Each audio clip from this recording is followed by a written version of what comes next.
Hey guys, tonight we begin with a story that is less about clashing swords and more about clashing wills, and maybe a few hearts along the way, tucked under velvet and silk in the enemy's camp. So picture this. It's the late 1000 smoke still rising from the burned-out village on the outskirts of the kingdom, the smell of charred timber mingling with the dawn air, and our central character, Lady Elowen, has been brought against her will naturally into the tent of General Veyron. Now, if you're imagining a neat, polite historical captive meets conqueror scenario, well, that's adorable, but we're going to spice it up because life, history, and apparently bad timing all conspired to make this tent a stage for a far more intriguing battle. Elowen is seated on a pile of furs that are probably older than some of the soldiers she passed on her march in.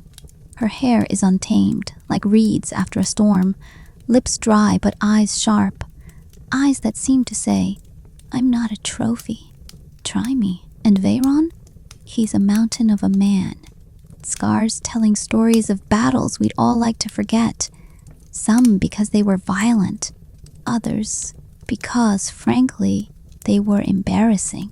He expects her to flinch, to beg, to collapse into the kind of helplessness that history books always love to romanticize. Sybil alert, she doesn't. She tilts her chin up and studies him, and that, my friends, is where the first spark ignites. Not the kind of spark you can put out with diplomacy or a sword. No, this one is slow burning, teasing, and, well, let's just say it's hot. The tent itself is dimly lit by a single lantern hanging off-center, casting elongated shadows on the walls. You can almost see the tension vibrating in the air, heavy enough that a guard might trip over it if he dared wander too close. Elowen takes her time, adjusting the folds of her gown so that the silk slides just enough to remind Veyron that, yes, she's there, yes, she's alive, and yes, she is not under his thumb yet. There's a subtle power play happening. Every gesture, every flick of her gaze is calculated, and he notices. Because Veyron is no fool, he's a man accustomed to reading men on the battlefield. Yet, women, especially ones like Elowen, are an entirely different beast. And of course, the humor in all this. Because why not double down on dry humor in the midst of looming tension?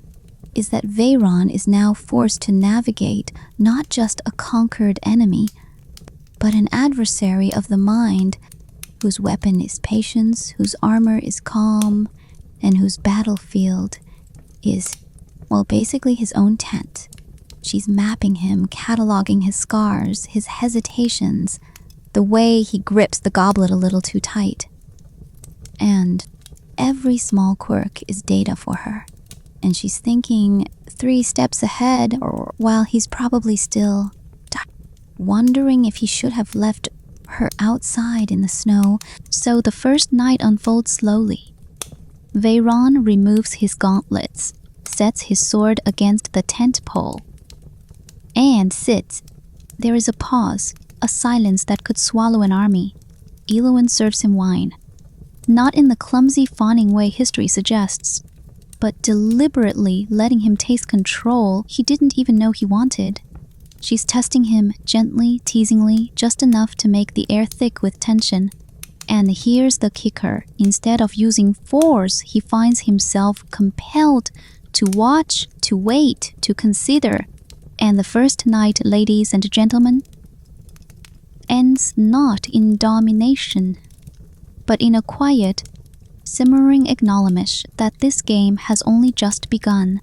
Every sound, the rustle of silk, the soft clink of the cup, the faint shuffle of a soldier outside who shouldn't be there, becomes amplified in the mind. It's intimate, it's personal, and it's decidedly human. And if you're imagining that the story will lean on epic battles and conquests in the next breath, well, yes, those will come. But for now, it's just Elowin, it's just Veyron, and it's just the first lesson in what it means to dot. Hold power in a world where submission is expected but refused. And of course, she notices the way he glances at her hand just a second too long, or how he hesitates mid-sip, because he's calculating, analyzing entirely unlike anyone she's faced before. This is where the heat starts, subtle, dangerous, and psychological. A game of wills played not on the field, but in the folds of silk sheets, in the quiet shadows, in the gentle pressure of presence. And that, my friends, is where we leave them for tonight. Sleep tight and remember, history isn't always about who wins the war. It's about who can survive the nights that follow. Alright guys, welcome back. So here we are, the morning after that first night in Veyron's tent. And let's just say the battlefield has shifted. It's no longer just swords and armor outside the tent. It's glances, silences, and the soft brush of silk against skin. Lady Elowin wakes up, of course, in the furs she had been wrapped in, hair slightly tangled but perfectly messy in that way that tells a story without saying a word. Her lips are dry, her eyes sharp, and her mind already racing through possibilities, contingencies, and the delicious thrill of knowing she's not just a captive, she's a player. Veyron, for his part, has his own morning rituals, but he notices everything she does. He notices the way she stretches slightly, rolls her shoulders, and adjusts the folds of her dress so that the sunlight, catching the silk, paints her in a glow that even he, hardened by decades of war, finds difficult to ignore. And here's the funny, slightly ironic thing. He is a man accustomed to absolute control. On the battlefield, he commands legions. In the council, his word is law. But here, in this tiny tent, he is reminded of something he rarely admits. He cannot simply dominate someone who refuses to be dominated. And so begins the subtle war. Elowin moves through the camp not like a frightened prisoner, but like a queen disguised in captivity. Guards shift nervously under her gaze. Soldiers whisper when she passes. Even the cooks and servants begin to anticipate her preferences. Not because she orders, but because her mere presence demands. Every movement she makes, every soft word she utters, is calculated. She's building allies without ever raising her voice, weaving herself into the fabric of the camp, while Veyron observes from the edges, increasingly intrigued. Veyron's mornings are now punctuated by observation. He watches how she interacts with the men, how she manages her expressions. Never too soft, never too cruel, always just enough to make them question their own instincts. He sees how she handles the simple act of distributing bread and wine, measured gestures, soft tones, subtle glances. Nothing overt, nothing that could be called a command, yet it's commanding, and as he watches, he feels that strange combination of irritation and admiration. She's audacious, clever, and entirely infuriating. Now let's sprinkle in a little humor, because why not double down on the dry, sarcastic side of history? Imagine a hardened general who has conquered fortresses, slain rival leaders, and broken enemy lines, standing in a tent, trying to decipher whether the way a woman tilts her chin is a challenge, an invitation, or both. The answer? Yes, absolutely both, and it drives him half mad, and the tension. Oh, it's palpable. Every glance between them carries weight. Every silence stretches longer than it should, filled with unspoken challenges, hints, and temptations. The nights, naturally, are even more charged. She has learned to time her gestures perfectly, letting him believe he might have influence, only to pull back at the exact moment that makes him aware of how little control he truly has. And yet he is captivated, not because he's weak, but because she understands a truth most generals ignore. Dominance can be seductive, but restraint can be intoxicating. Her restraint makes every small concession, every soft word, every brief touch feel like a victory. And he, ever the strategist, finds himself plotting not the battlefield, but how to win her favor, how to navigate the maze she has created around him without revealing his own vulnerabilities. Meanwhile, camp life continues its chaos outside. Soldiers gossip about the tent where the general and his captive reside, noting the subtle power shifts, the way the atmosphere seems to bend around her. Some whisper that she has the general under a spell. Some claim she's a witch. Others say she is simply cleverer than anyone they have ever encountered. And she hears everything, catalogs every word, and stores it all. It's a game of chess in silken shadow, and every pawn outside is a piece she might leverage later. And there's a delicious danger in all of this, because as her influence grows, as Veyron becomes more entwined in her quiet dominance, others in the camp begin to notice cracks in the general's impervious facade. Rival lieutenants, ambitious young soldiers, and even seasoned advisors start calculating. Who else might she sway? Who else could be turned? And Elwyn, ever the master of observation, keeps her own counsel, letting them think they have opportunities while she quietly secures her position. One glance, one whispered word, one calculated gesture at a time. So the morning after, the subtle war continues. Lady Elwyn remains unbroken, unflinching, and dangerously appealing. While Veyron, seasoned and scarred, realizes that the battles he has known his entire life, battles of steel and blood, might be eclipsed by the one unfolding quietly under the dim glow of lantern light, where restraint, wit, and courage are the deadliest weapons of all. And that, my friends, is where we leave them for tonight, on the precipice of a war that is as intimate as it is perilous, as seductive as it is strategic. All right, settling back in, let's drift deeper into the camp, where shadows lengthen, lanterns flicker, and every whispered conversation carries more weight than a battering ram against castle gates.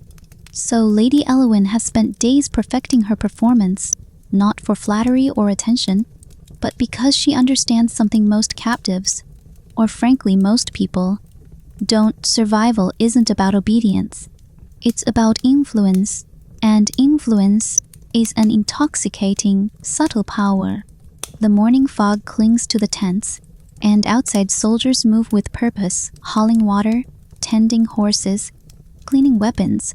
But even in this mundane bustle, there's an undercurrent of tension. Everyone senses it, though few can name it. Veyron, standing near the central fire, observes Elwyn across the camp from a distance. He sees how her skirts catch the soft breeze, how she tilts her head when addressing a nervous page, how a small, almost imperceptible smirk can send a seasoned sergeant into a fluster.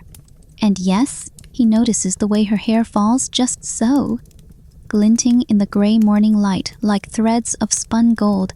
It's infuriating and irresistible.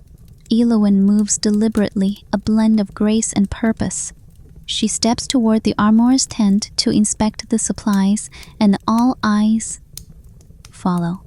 Young soldiers murmur behind cupped hands, some daring to compare her to the noblewomen of distant courts, others muttering about witchcraft. Of course, she catches every glance, every whispered word. There's a game being played, a silent, dangerous game of suggestion and perception, and she is winning. Back in the general's tent, Veyron paces, running a hand through his dark hair. He is no stranger to calculation. The man has conquered fortresses, broken enemy lines, and outmaneuvered rivals with the precision of a chess master. Kopster. But Elwyn's quiet dominance is different. He feels the pull of her attention, the way she measures a look or a pause, and he realizes that she isn't just a prisoner, she's a strategist. She has infiltrated his mind in ways soldiers never could. And if he's honest, which he isn't, not often he enjoys it. She challenges him without uttering a threat, and the thrill of that challenge is far more compelling than any battlefield victory. Now let's talk about the shadows. At night, when the camp settles into uneasy quiet, the whispers begin. Not all of them friendly. Lieutenant Malric, ambitious and too confident for his own good, notices how Elowen's presence affects the general. He watches her approach Veyron with the subtle sway of her hips, the soft glance that makes even seasoned soldiers forget their duties. And he thinks, opportunity. But he underestimates the woman entirely. She notices him noticing, stores that information carefully, and begins weaving it into her growing web of influence. A simple glance here, a casual word there, and even the boldest ambitions can be bent or broken. Without a raised hand, Elowen understands a fundamental truth of power men often mistake: desire for control. And Veyron, for all his military genius, is not immune. Every night, she lets him think he has leverage, lets him lean closer, lets him imagine a victory of intimacy, only to pull back, leaving him both frustrated and fascinated. It's a slow burn, a psychological duel where patience is the sharpest blade, and he, cunning and calculating, begins to crave the contest. Finds himself anticipating her movements as if they were maneuvers on the battlefield. Meanwhile, the camp itself is a living organism, buzzing with intrigue. Cooks trade gossip with sentries. Shillahs just report what they overhear. And soldiers, wary of both Elowen and the general, measure every word, every gesture, for hidden meaning. And the best part, Elowen thrives in it. She understands the duality. She must appear obedient, almost fragile to the casual observer, while simultaneously steering the currents of influence like a conductor with a symphony. Every interaction, every shared glance, every slight nod is a calculated note, building a melody that only she can hear fully, but everyone else feels in subtle, unsettling ways. The evening brings the inevitable tension. Lanterns are lit, fires crackle, and the scent of roasted meat and spiced wine fills the air. Veyron retires to his tent, expecting a moment of reprieve, only to find Elowen waiting. She offers him wine, her eyes catching the lamplight, and for a fleeting moment, the general's mask falters. He allows himself a soft exhale, the kind that comes from trust, or perhaps curiosity, and she leans just slightly closer than necessary, a deliberate touch of proximity that sends a thrill down his spine and reminds him that no fortress, no matter how formidable, can contain the unexpected. And just like that, the stage is set for a dangerous, tantalizing interplay. Influence, desire, strategy, they are all entwined now, creating a battlefield of a different kind. Outside, soldiers whisper, rivals scheme, and even Veyron, master of war, realizes he is not the only one who holds power in this camp. The tent, the silk, the subtle gestures, they have become weapons more potent than swords, more compelling than orders. And Elowen, ever aware, ever calculating, knows exactly how to use them. All right, so now that the camp has settled into its uneasy rhythm, let's dive into the evening intrigue, where shadows are longer than swords, and every glance has a hidden weight. Lady Elowen has mastered the art of being everywhere and nowhere at once. She moves like a whisper, her skirts brushing the dirt paths between tents, her eyes catching details no one else notices. The misalignment of a guard's armor, the tremor in a cook's hand, the subtle glance of Lieutenant Malric as he thinks no one is watching. And of course, she's watching, always watching. The firelight dances over her face as she leans toward a nervous page to ask about provisions. Dree. And just like that, 100 soldiers feel a flutter of attention, a pang of envy, a sense that something is not quite right. It's almost unfair how effortlessly she commands perception. But she doesn't only wield charm, oh no, she wields strategy like a blade, cutting quietly but decisively. Every word she utters, every pause she lets linger, every tilt of her head becomes part of a larger game. A game Veyron has only begun to realize he's caught up in. Inside the general's tent, Veyron struggles to maintain his composure. He's a man used to conquering lands, subduing men, and orchestrating chaos with a single command. Yet Elowin has found a vulnerability he never knew existed, his fascination, bordering on obsession, with her subtle mastery.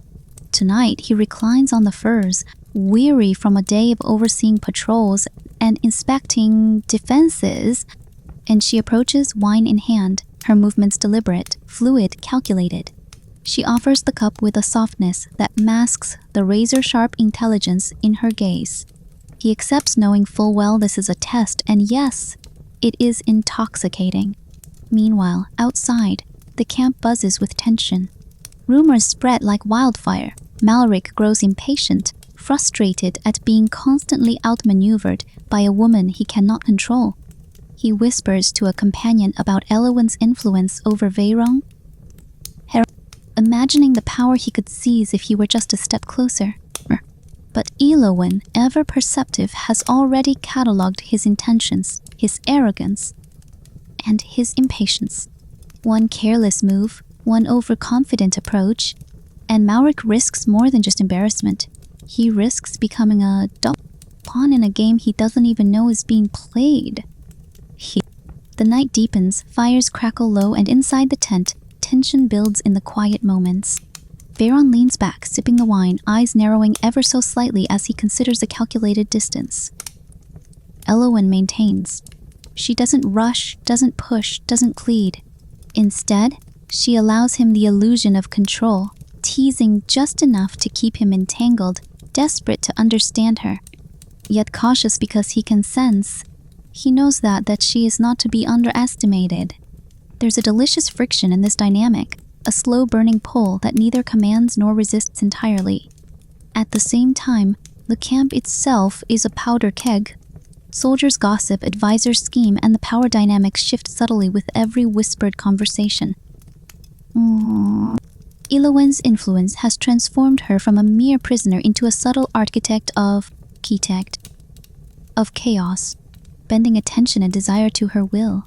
She is untouchable in ways both literal and metaphorical, and even Veyron, master of warfare, begins to realize that her ability to sway perception could be as crucial as any sword or siege engine. And oh yes, he notices, in ways he shouldn't, the curve of her smile when she recounts a trivial story, the way a delicate gesture can make him pause mid-thought, imagining outcomes he would never admit aloud. Malric, oblivious to the true scope of her strategy, attempts another subtle move. He lingers near the tent, hoping to intercept her attention, to plant a seed of influence, or perhaps even incite jealousy. But Elowin notices, always notices. She tilts her head, a small, imperceptible smile playing on her lips, and retreats just enough to let him imagine a connection that doesn't exist. One small deliberate absence, and Malric is left frustrated, guessing, vulnerable. A pawn rearranged without even realizing it. And this, dear listener, is where the game escalates. Desire, strategy, manipulation, subtle power plays, all wrapped in the pretense of routine. Veyron watches, intrigued, wary, craving the interplay. Elowin navigates her captor's attention like a master navigator through stormy seas, letting every step, every word, every calculated hesitation draw him closer into her orbit. The night stretches long, and within the silk-draped tent, the tension is tangible, almost a living thing, humming in the quiet spaces between them. By the end of the evening, Veyron is left restless, Elowin's influence having infiltrated not just the camp, but his mind. Outside, shadows shift, Malric seethes. Soldiers murmur, and the camp breathes in anticipation of what will unfold. And through it all, Elowin smiles softly to herself, knowing that control is not about force, but finesse. And she has it in spades, so here we are, creeping deeper into the tangled web of the camp, where every hallway, every tent flap, every shadowed corner hums with secrets and simmering tension. Lady Elowin has begun her nightly rounds, ostensibly checking on provisions and ensuring the camp runs smoothly. But of course, anyone who's been paying attention knows there's more at play. She moves silently, her steps muffled against the cold earth, eyes flicking toward the guards. The strategists, the restless soldiers, cataloging, remembering, learning. And yes, there's a thrill in watching someone think they are unseen, believing their thoughts are safe, when in reality every glance, every gesture is already noted in her meticulous mental ledger. Inside the general's hall, Shrews, Veirong leans over maps and reports, grumbling softly about miscommunications and delays, while Elowen, ever graceful, leans near him, ostensibly to point out troop movements, but really to let her proximity remind him of the unspoken, her subtle dominance, the dangerous allure of her calculate.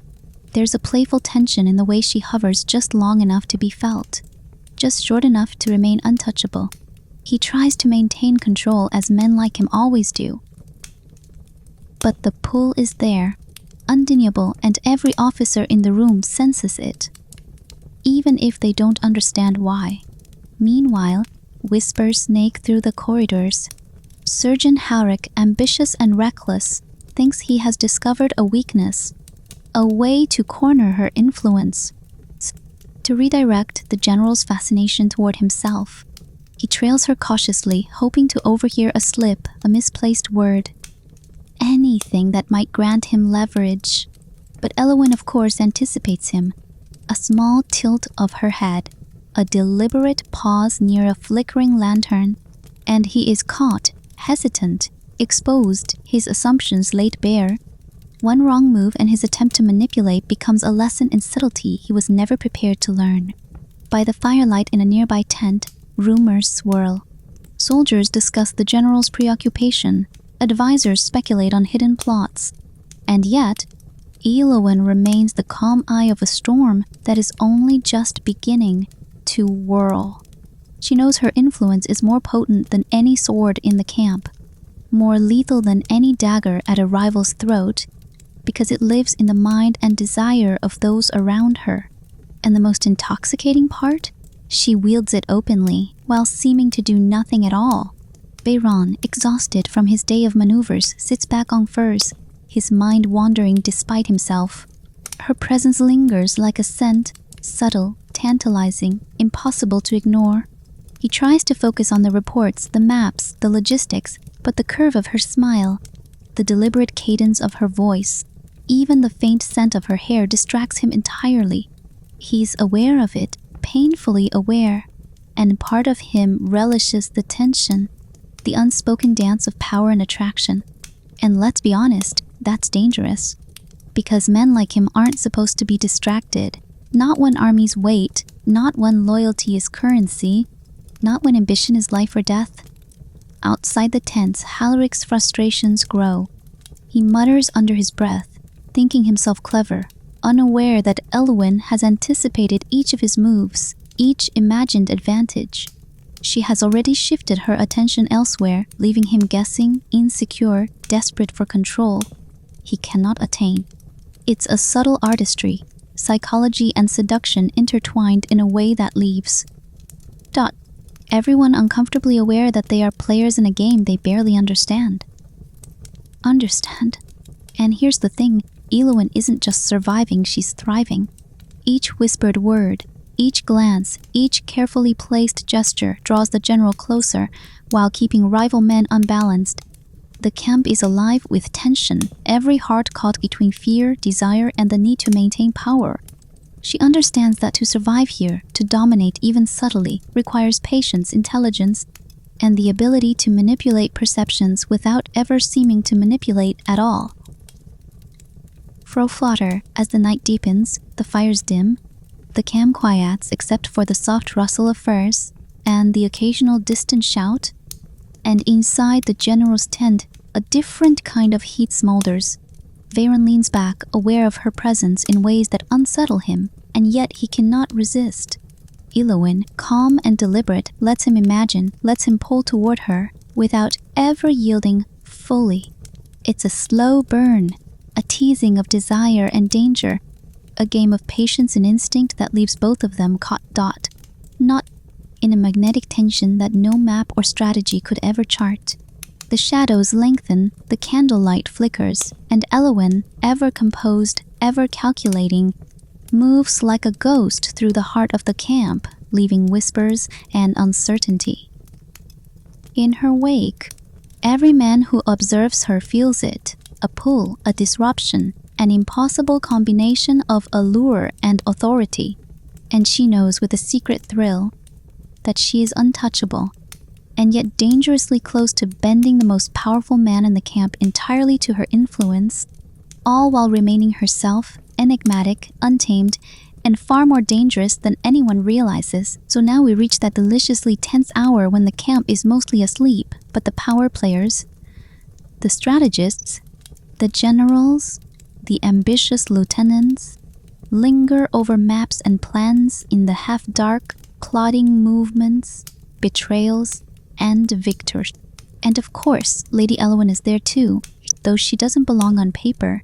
She belongs wherever influence and attention can be stolen and redirected. She slips into the tent just as Veyron's lieutenants debate the next day's maneuvers, her entrance silent, graceful, yet impossible to ignore. Immediately, the room shifts, the air thickens, men shift in their seats, glances dart toward her, as if some invisible force demanded acknowledgement of her presence. Now, she doesn't need to speak at first. Just a tilt of her head, a slow adjustment of her cloak, and she has the room hanging on her every motion. Veyron notices, of course, painfully, deliciously notices, the way she moves in a space that technically isn't hers, the way her eyes scan each map, each man, measuring, calculating, teasing. One of the younger captains, emboldened, or perhaps reckless, leans a bit too far forward to offer a point about troop placement. Elowin, subtle as smoke, lets her gaze linger just long enough to make him pause, second guess, question his own audacity. That small, dangerous thrill? Oh yes, that's intentional. And then there's the whispered exchanges, soft, almost inaudible, carried just for Veyron. Some positions are exposed at dawn, she murmurs, tracing a line across a map with a finger that leaves an imagined warmth on the paper. The general leans closer, drawn in, the heat of her nearness tangling with his focus. The lieutenants exchange nervous glances, some confused, some frustrated, all aware that there's a tension in the room thicker than any strategy they could conjure.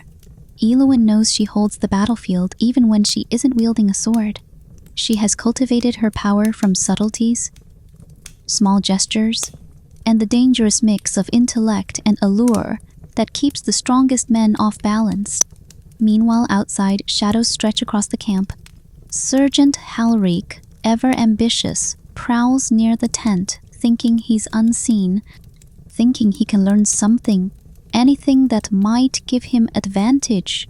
He hears faint whispers, soft laughter almost, and the click of boots on wooden floors. He thinks he's eavesdropping, but in reality, Elowin has orchestrated every sound. She allows just enough movement, just enough trace of presence, to make him think he can infiltrate her world. And oh, the satisfaction when he believes he has gathered secrets, only to realize later that he has revealed more about himself than she ever has. Back inside, the Midnight Council continues, but now the focus has shifted. Maps are discussed, yes, but all eyes are distracted, hearts slightly faster, breaths a touch heavier. Veyron leans toward her, ostensibly asking for clarification, but of course, the proximity carries other messages, subtle, intoxicating, magnetic. Her whispered corrections, careful hints, and tiny touches against his arm are more potent than orders shouted across a battlefield. She has mastered the dangerous art of influence, to appear helpful, to appear compliant, while in truth every word, every gesture directs the general's focus, bends his perception, and keeps rivals scrambling in confusion. Halleck's frustration grows at he believes he's noticed patterns, weaknesses that he could exploit. Yet every step he takes into the shadows, every whispered question he imagines, has been anticipated. Elowen is a predator in intellect and charm. She thrives on the uncertainty, the secret knowledge that men will overreach, desire, and miscalculate. One false move from any of them and she has the advantage. The thrill is exquisite. By the time the moon is high, the council has dispersed. Maps are folded, candles flicker low, and Veyron remains just slightly lingering under the pretense of checking lines. But really, he is drawn like a moth to her calm, poised figure. The air is heavy with unspoken words, unacknowledged desire, and the dangerous tension of unshared secrets. Elowen leans close to point out a minor adjustment, and the brush of her fingers against his hand sends a shiver, not of fear, not of uncertainty, but of something far more compelling, a recognition that in this war, in this camp, influence is far more seductive than any sword. Outside, the camp sleeps uneasily. Offices who should rest toss and turn, haunted by the impression of her gaze, by her silent command over the room. Alric retreats, humiliated and frustrated, while Veyron's thoughts are consumed by her presence. Every movement she makes, every syllable she utters, is calculated.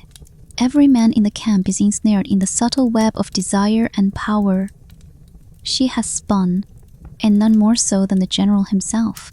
As the night winds toward dawn, Elowen finally withdraws, leaving just enough traces to be remembered, to haunt, to dominate the thoughts of those who believe themselves in charge. The war may rage outside the tent walls, but inside, she has claimed an empire without a single stroke of violence. An empire built of intellect, charm, and a dangerous, tantalizing control that leaves every man caught between fascination and fear. And oh, the next move, that's always hers, you know?